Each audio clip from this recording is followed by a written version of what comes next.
RCR TV, I'm Joey Jackson. On this episode of Cell Tower News, we discuss the Tower Toolkit with PMTS maintenance engineer Dennis McColl of Verizon Wireless.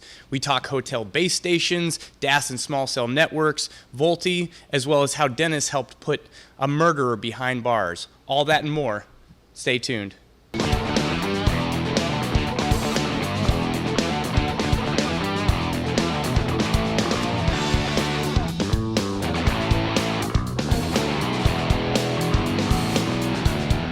Today's episode is brought to you by Telecom Careers, the #1 global telecom and wireless job board. telecomcareers.net. For 20 years, NATE has been the undisputed global leader in safety, standards, and education for the wireless and broadcast communications infrastructure industries. All right, welcome back to Cell Tower News, where we discuss the backbone of the wireless industry. Before we get to the heart of our discussion, let's take a look at what's been happening in the last week with Jared Matula, who writes the Cell Tower Wrap column on rcrwireless.com. Jared, what's going on? Let's start with two updates on cell tower deaths that I reported on previously in Cell Tower News. First, a new report has been released regarding the tragic death of a tower technician in July of 2014. It appears the cause of death in the case of the climber in Kentucky who lost his life may not have been a supporting shackle as initially thought by authorities. The new report says despite the employer, Fortune Wireless, claiming a shackle was used on the site the day of the incident in a hoisting system, evidence found at the site indicated that instead a carabiner was used, not a shackle. Fortune Wireless was initially fined $14,700 in fines from OSHA for the incident, but only ended up paying $4,900 for improperly training the climber. In another update, Bird Telecom is in hot water for forgery and lying under oath. The Louisiana-based company was in court over $7,000 of fines levied by OSHA regarding the deaths of 2 tower climbers in 2013. The climbers were Bird employees, but to try to find their way out of paying those fines, the company tried to assert that they were just contractors. They even provided W-9 documents that seemed to prove this status, but unfortunately for Bird, the court determined these documents were forgeries of the 2 deceased employees' signatures. Oof. All right, well, that's all for this week. Back to you, Joey. All right, thanks for that, Jared. Now let's get into why we're here. Let's open our tower toolbox with Dennis McColl, PMTS engineer at Verizon Wireless. First of all, Dennis, let's get to know you a little bit better. Tell us a bit about your background. I've been in the wireless industry since about 1994, and my focus has been, in that time frame, has been really propagation, antenna systems, link budgets, and in the first 19 years of my career, I was a system performance engineer in Southern California, focusing on customer experience and understanding customer needs and resolving those through system optimization from an antenna system level or an eNode B or base station level. You know, initially it was amps, and then we moved from amps to CDMA, and from CDMA to EVDO, EVDO to LTE. So it's interesting that the same processes seem to be repeating themselves, and the customer experience and response is interesting, and especially as we move forward and people adopt and adapt to the digital environment or landscape. And so, Dennis, you're a PMTS maintenance engineer for Verizon. What exactly does that entail? So PMTS, that's a principal member of technical staff with the maintenance engineering organization within Verizon Wireless. And I work with a group of 4 other gentlemen. So there's 5 people in the group, and we focus on the RF systems that are in place for macrocells, small cells, the antenna systems, the cables, the connectors, the DAS systems that are in play. And we all have a significant amount of experience. Together we have probably just under 100 years of experience. And when we have an issue or a problem, we focus, we meet as a group, we talk about issues, but each one of us will own a specific issue that comes up. My strengths are RF propagation and DAS in building optimization. So I'll focus on that, but we all have our primary focus, but we all generally back each other up. So when there's a problem, a serious issue, we engage and we try and resolve it. All right, so let's talk a bit about small cells. Deployments are increasing constantly. How do you see that impacting macro sites? So small cells, I think we first started hearing about small cells a couple of years ago, and the idea was that we were going to be deploying these very rapidly, very quickly, but we soon we saw that we just weren't seeing the numbers that we thought we were going to see. And I think the root of that, or the root cause of this delay, has been the sticker shock of the cost for deployment of a small cell in a system. You know, the backhaul cost, the leasing costs initially, before people understood what was happening. We started seeing that it was the same as a macro cell, except you get a small cell footprint. So that had a couple of consequences where folks really wanted to have a macro cell capability in a small cell.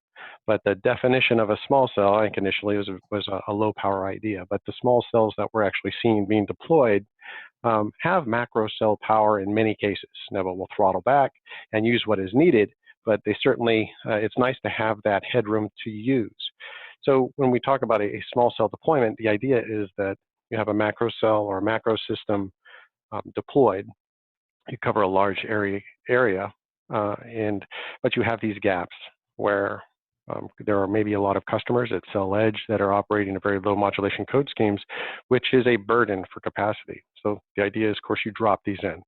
And we had that problem dropping them in, but now the backhaul solutions are getting better. We're developing these alternative methods for deployment that are really catching on. And that is driving the development of the heterogeneous network concept or idea. You know, it's a word that's thrown out very easily, but it means a lot. It means a lot to me. And the small cell is just one of those ideas within the heterogeneous network solution. And it'll be a part of the toolbox. It's like I'd say, let's call it a Phillips head screwdriver or an Allen wrench. And where the macro cell need is still there, although it's a very mature network, we're still seeing the need to cover new areas in a large way. So you look at the deployment requirement, and they say, okay, well, you know what tool am I going to use for that? The right tool for the right job? Macrocell is still a part of that. And if it fits, you're going to deploy it. But in the optimization effort, getting rid of the burden on capacity of the low modulation code schemes or the low coverage areas are really what are driving these solutions to improve the customer experience and at the same time improve capacity. So small cell is one part of that. So right now we're doing everything. Okay, let's do everything all at once and see where we can get an edge. You know, where can we get the opportunity to lease? Where are the business opportunities available?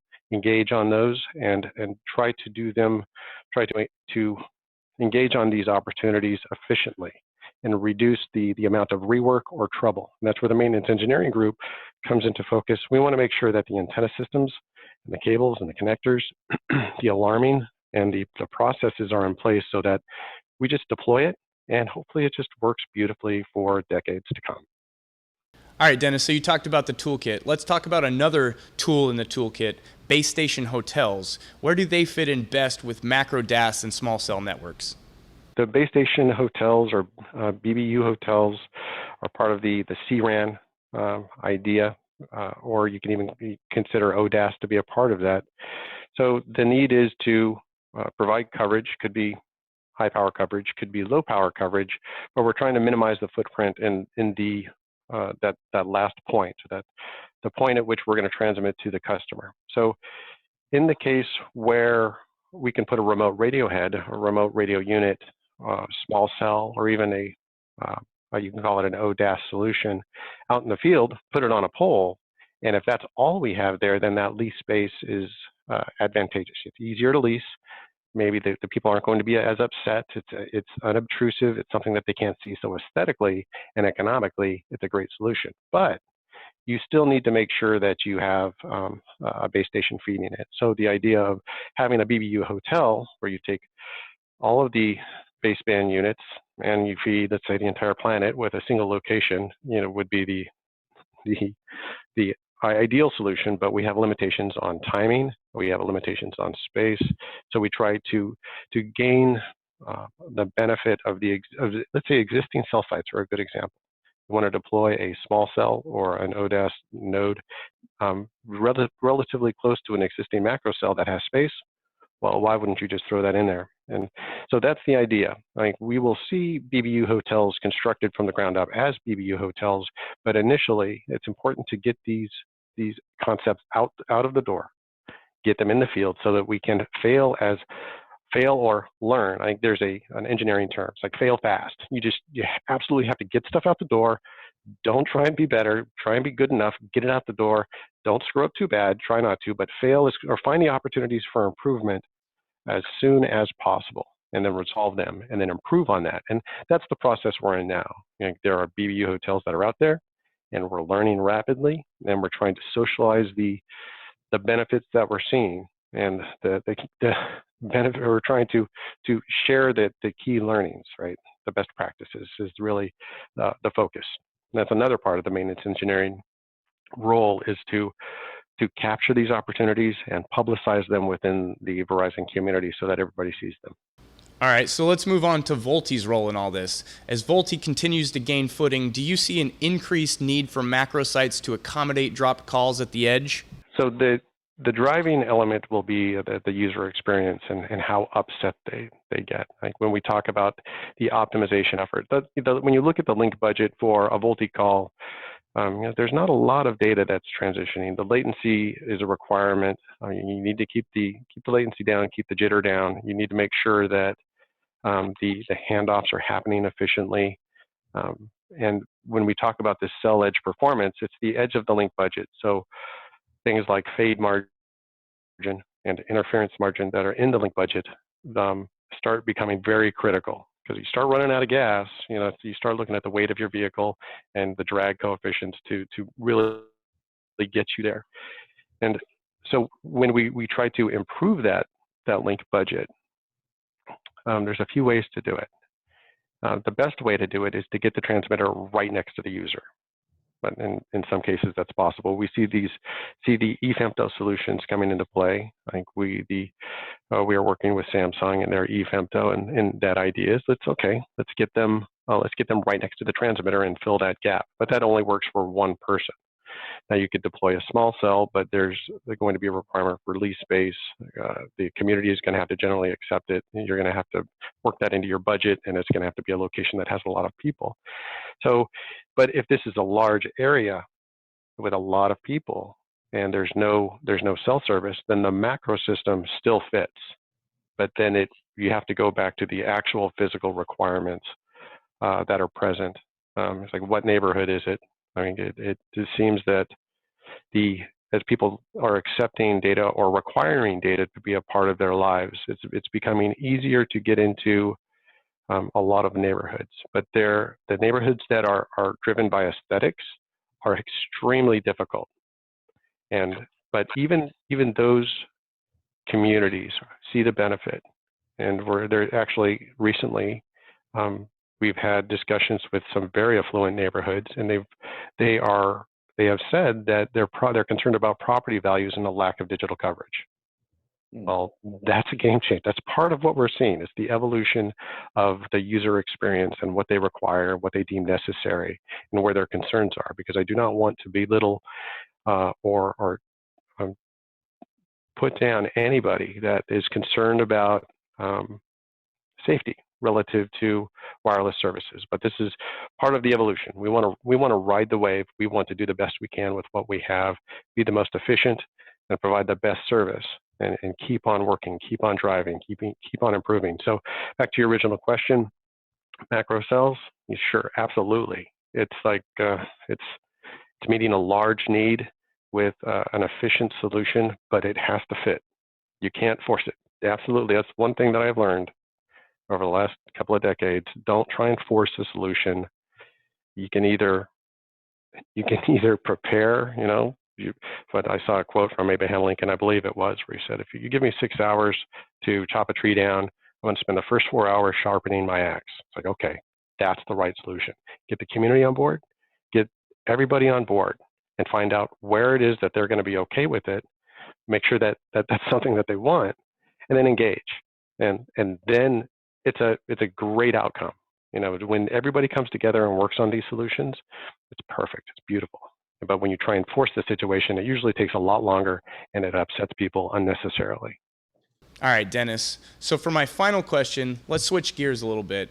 I saw in your LinkedIn profile that you have been an expert witness in 3 successful criminal prosecutions.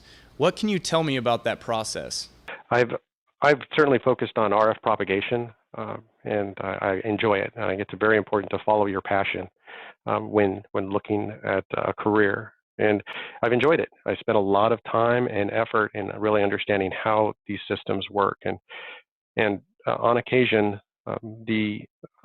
we've seen the district attorney and even law enforcement has come out and wanting to understand what's happening so they can gather information and really help them do their job better. And it's always they frame it as a search for the truth, right? It's a successful criminal prosecution, meaning that the case was put there.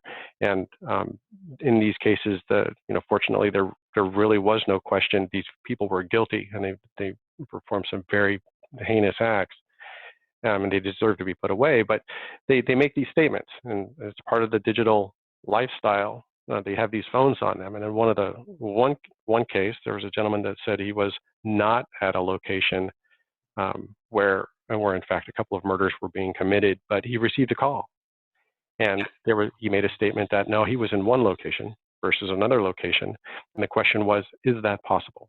So the law enforcement came to me, or the district attorney said, hey, what do you think? It's like, well, that's a pretty serious accusation, so let's go through this a few different ways. And with my understanding or experience with propagation, they thought that I would be a useful witness. So I was really coming into it as just a guy that happens to really enjoy RF propagation and knows the cell system, and I was able to provide them with the information in their search for the truth, and it resulted in a conviction. And there have been a few cases that I've worked on, and with similar, it's very the folks that are trying to search for the truth, they're looking for the solution. They're just looking at individual statements from these guys saying, oh no, I wasn't there. I was in Los Angeles. It's like, okay, well, let's talk about that. So they're very simple ideas, but you have to work down into the link budgets and actually look at the math and determine, so you can represent to a jury, a layman, that what in fact they're saying could be impossible, or you would never say impossible. You should say, it seems extremely unlikely, and I don't see a way how that could happen, but you really can't say impossible. And in the course of working with the district attorney, it's been very good. They do very difficult jobs, and I enjoy working with them. And I'll get calls occasionally. I've worked with with local law enforcement and walked the yard at some prisons, or a prison, walked the yard at a prison, been outside another prison. But I've also had the opportunity to work with some folks from the FBI, and just talking about basic operational principles, how our system works, so they can understand and leverage that understanding in the pursuit of doing their jobs. And my experience has always been they're working within the confines of the law to do their jobs, and I'm happy to help. All right, Dennis, thank you so much for being so open and candid with me, and thank you for all the work you do every day to keep us connected. But now let's switch gears a little bit and close our show, as we always do, with a look at what's going on in the Facebook Tower Climber groups. Amber, Don Stevens, and Josh Stevens posted this picture of their wedding cake on Tower Climbers of America, and Amber apparently has a sense of humor about her husband's job.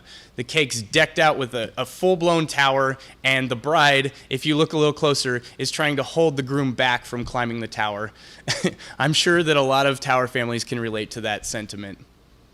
But that's it for the Cell Tower News this week. I want to congratulate Amber and Josh Stevens on their wedding and wish them many happy, safe years together. Until next time, everyone, be safe out there. Cell Tower News is a production of RCR TV. To reach Joey Jackson or suggest a show topic for Cell Tower News, contact him at jjackson@rcrwireless.com or on Twitter @duck_Jackson. For more Cell Tower News, please visit rcrwireless.com.